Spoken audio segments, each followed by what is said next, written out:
pelumasan mesin. Mesin pembakaran internal berisi banyak bagian yang mengalami gesekan. Gesekan membuat bagian-bagian tersebut aus dan menyebabkan mereka menjadi panas.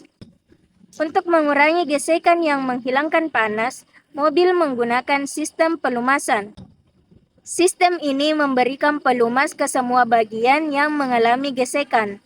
Bagian yang paling vital diberi pelumas di bawah tekanan, sementara bagian lainnya mengandalkan gravitasi dan pakan percikan. Kita akan memeriksa seluruh siklus pelumasan mesin. Isi mesin dengan oli motor. Oli dialirkan ke bak oli melalui rute yang tersedia. Dalam hal ini, itu terjadi melalui rongga pergerakan waktu dan saluran khusus. Oli disimpan di bak oli yang memiliki batan pengukuran yang melekat padanya. Pengambilan oli dengan saringan oli juga ditempatkan di bak oli. Mulailah mesin mengaktifkan pompa oli yang menarik oli, menciptakan tekanan di outlet. Dalam contoh ini, pompa dioperasikan oleh penggerak rantai dari poros engkol. Mesin penggerak roda gigi atau pompa yang dipasang langsung pada poros engkol juga merupakan pilihan. Katup pelepas tekanan mengontrol tekanan batas dan membuka saat tekanan aman yang diizinkan terlampaui. Ini dipasang baik pada pompa oli atau di awal galeri oli. Mari kita lihat singkat bagaimana beberapa pompa oli bekerja.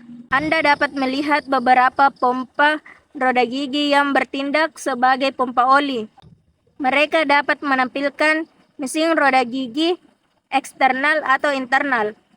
Pompa generator yang tidak memiliki partisi bulan sabit dan satu gigi lebih sedikit pada rotor dalam adalah salah satu jenis pompa dengan mesin roda gigi internal.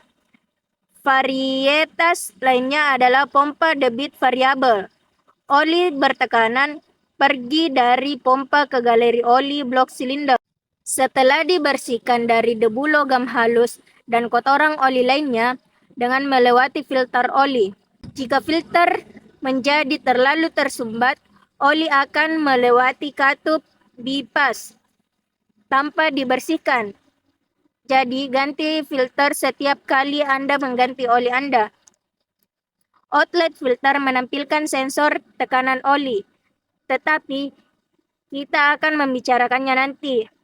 Oli berjalan di sepanjang galeri oli blok silinder menuju jurnal utama poros engkol, di mana ia melumasi jurnal utama dan bantalan utamanya di bawah tekanan. Ini menghasilkan lapisan oli yang sangat mengurangi gesekan. Setelah itu, oli mengalir melalui saluran poros engkol dan melumasi jurnal batang dan bantalan batang penghubungnya. Mari kita lihat lebih dekat saluran oli poros engkol. Oli bertekanan ditekan keluar dari bantalan batang penghubung oleh rotasi poros engkol dan disemprotkan ke seluruh bak mesin, melumasi dinding silinder piston, pin piston. Dan sebagian penggerak waktu ini juga menghasilkan kabut oli di bak mesin. Oli yang terciprat kemudian turun ke bak oli. Secara bersamaan, beberapa oli mengalir melalui galeri oli di blok silinder dan kepala silinder. Akhirnya mencapai jurnal poros engkol dan ditekan keluar untuk melumasi pergerakan waktu, termasuk noknya, penekan, dan batang katup oleh gravitasi dan pakan percikan. Oli kemudian kembali ke bak oli dan siklus dimulai lagi. Sistem harus berisi setidaknya satu sensor tekanan oli yang mengontrol fungsi sistem. Sensor tekanan dapat ditempatkan di berbagai bagian sistem, termasuk hulu dari filter dan di ujung jauh galeri oli. Terkadang, sistem menampilkan beberapa sensor, misalnya hulu dan hilir dari filter. Ketika tekanan oli dalam sistem pelumasan rendah, lampu peringatan menyala di dashboard. Kami melihat salah satu desain sistem pelumasan paling dasar.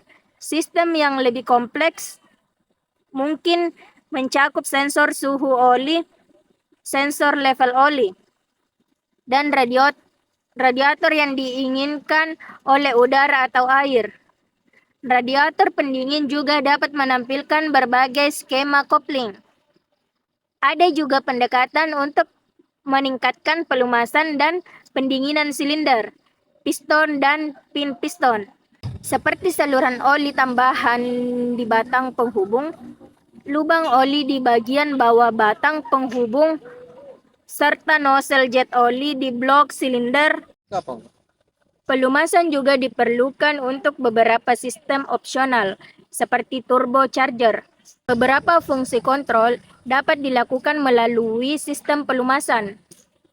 Dengan demikian, oli motor bertekanan sangat penting untuk penyesuaian las hidrolik. Beberapa sistem waktu katup variabel dan penegang hidrolik penggerak waktu. Untuk mencegah kelebihan oli di ruang bakar, piston dilengkapi dengan cincin kontrol oli yang menghilangkan sebagian besar oli dari dinding silinder, serta segel batang katup yang mencegah kelebihan oli masuk melalui batang katup. Berbagai gasket dan segel oli antara bagian mesin yang diam dan bergerak, membantu mencegah oli keluar dari mesin. Akhirnya, ingatlah bahwa penggantian oli sangat penting, karena oli menjadi terkontaminasi seiring waktu, menyebabkan degradasi. Jadi, ganti oli Anda secara teratur. Penggunaan oli kotor dalam jangka waktu lama menghasilkan aus mesin yang parah. Sekian dari saya. Wassalamualaikum warahmatullahi wabarakatuh.